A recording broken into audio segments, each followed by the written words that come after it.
La représentante spéciale du Canada chargée de la lutte contre l'islamophobie, Amira El-Gawabi, a déclaré plus de frais de déplacement que l'ambassadeur du Canada à l'ONU l'an dernier.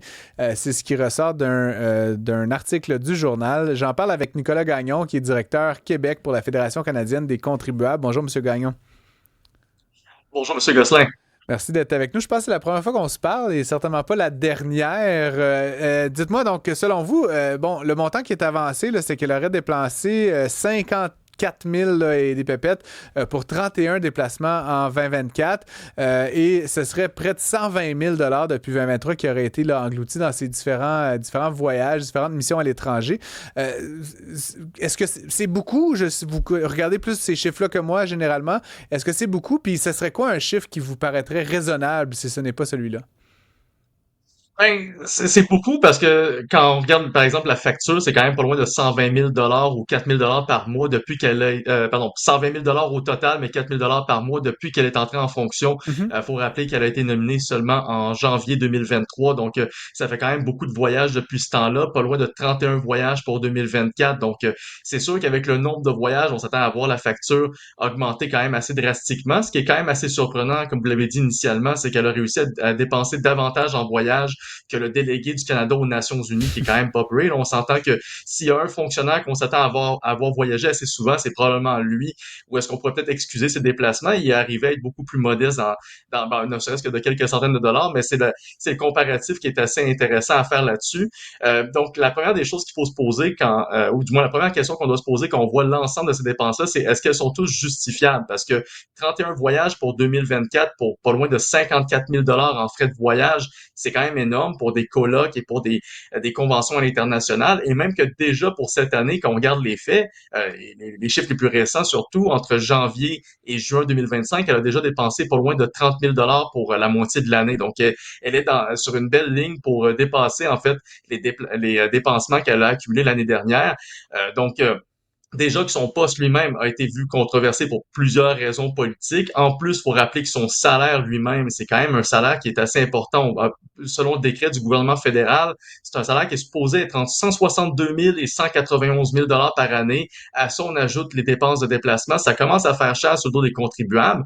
Et donc, non seulement on a la difficulté à trouver le justificatif pour l'ensemble de ces voyages, mais aussi peut-être le retour pour les contribuables et aussi comment est-ce que ça lui permet réellement d'effectuer son travail. C'est quoi en fait, le retour finalement pour l'ensemble Ouais. de son agenda en tant que représentante du Canada pour la lutte à l'islamophobie? Est-ce que ça l'a permis de faire avancer ce dossier-là finalement?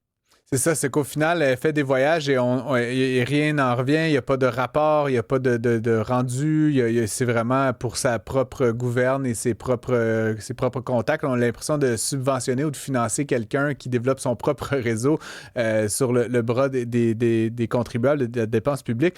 Est-ce que, justement, j'imagine qu'il y a un certain encadrement de ces dépenses-là? Est-ce que, bon, c'est normal, selon vous, qu'on signe des contrats comme celui de Mme El Gawabi en lui donnant un peu carte blanche sur les dépenses de voyage? Est-ce qu'il pourrait y avoir éventuellement des conséquences au fait que ces informations aient aujourd'hui été mises à jour? Comment vous voyez la suite là, maintenant qu'on sait cette information? Ben, à plusieurs égards, oui, on va espérer qu'il y ait des conséquences, ou plutôt qu'il y ait une réalisation de la part là, du gouvernement Carney que ce genre de voyage-là, ce genre de dépenses-là, c'est pas tout à fait acceptable. Surtout qu'on parle pas non plus d'un poste de délégué, comme que ce soit pour les Nations Unies ou que ce soit auprès d'un pays comme tel, ou comme ambassadeur. Donc, on parle vraiment plutôt d'une fonction qui est presque symbolique, en fait, qui est en fait le résultat d'une nomination politique et qui a été quand même très controversée. Donc, déjà, on aurait espéré que comment dire, ces dépenses-là soient déjà contrôlées avant même qu'elles aient lieu. Malheureusement, à cause de la nature même de cette nomination, on peut comprendre que ça a été un peu occulté jusqu'à tout récemment. Pourtant, le gouvernement même de Justin Trudeau à l'époque, dans le budget de 2024, annonçait qu'il allait avoir des réformes qui seraient mises en place pour réduire les coûts des voyages. Même qu'il y a eu un comité parlementaire à Ottawa, qui est donc le comité des opérations gouvernementales, qui s'est intéressé notamment au coût des voyages de la gouverneure générale, qui avait fait parler beaucoup d'elle personnel, pour Mary Simon dans ce cas-ci, parce que on avait eu des dépenses frivoles là, pour des repas en avion, pour des Ouais. dépenses de limousine, et donc on avait obligé un certain contrôle pour que les dépenses soient moins explosives, comme c'était trop souvent le cas. Donc on va espérer en fait qu'il y a une prise de conscience de la part du gouvernement de Carney là-dessus, et que dans sa révision des dépenses gouvernementales qu'il veut entamer dès cet automne, que le poste de Mme El Gawabi ainsi que les dépenses qui y sont rattachées soient également révisées, parce que pour l'instant, je pense pas que les contribuables aient l'impression de voir un retour sur leur argent avec ce poste-là. Hmm. Vous m'amenez justement, puis j'allais conclure là-dessus, là, parce que vous avez fait une sortie récemment concernant Mme Simons, là, la gouverneure générale, qui reçoit quand même un salaire de près de 400 000 une allocation vestimentaire, un compte de dépenses. Puis tout ça va se poursuivre même quand elle ne sera plus gouverneure générale. Elle aura encore un compte de dépenses. Est-ce que vous avez fait l'estimation à la Fédération canadienne des contribuables de l'ensemble de ces espèces de postes un peu symboliques, un peu servent à rien?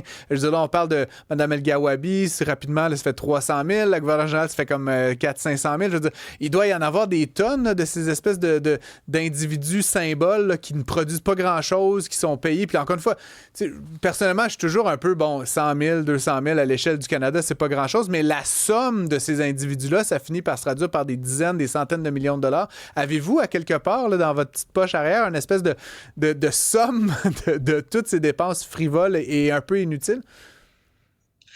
Ça serait difficile à établir parce que, mettons que la liste, elle est quand même assez longue si on prend juste Rideau Hall à elle seule, cette Ouais. organisation-là. Donc, essentiellement, le bureau du secrétaire du gouverneur général, c'est quand même pas loin de 36 millions de dollars par année. On pourrait rajouter là-dedans aussi les dépenses de tous les lieutenants-gouverneurs qui sont essentiellement assumés par les provinces.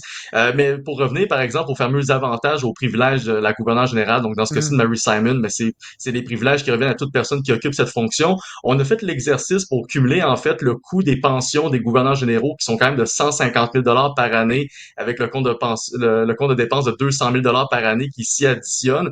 Et donc, on est allé prendre tous les actuels gouverneurs généraux, du moins les anciens, donc Mary Simon incluant, est inclus dans le calcul, mais aussi Julie Payette, Adrienne Clarkson, Michael Jean. Et si toutes ces personnes-là se rendent jusqu'à l'âge de 90 ans, leur seule pension à elles seules vont coûter en fait pas loin de 19 millions de dollars aux contribuables canadiens. On parle d'environ 5 ou 6 personnes tout au plus. Donc, ça vous donne une idée à quel point, oui, on peut parler de centaines de milliers de dollars, puis à l'échelle nationale, ça a l'air de pas être beaucoup, 300 000, 400 000, mais quand on prend, comment dire, on cumule le tout et qu'on va Hmm. voir tous les autres avantages sociaux, les avantages monétaires qui se rattachent à ces positions-là, on réalise que ça coûte extrêmement cher aux contribuables. Nicolas Gagnon, je rappelle que vous êtes directeur Québec de la Fédération canadienne des contribuables. Merci d'avoir été avec nous. Toujours un plaisir. Merci à vous.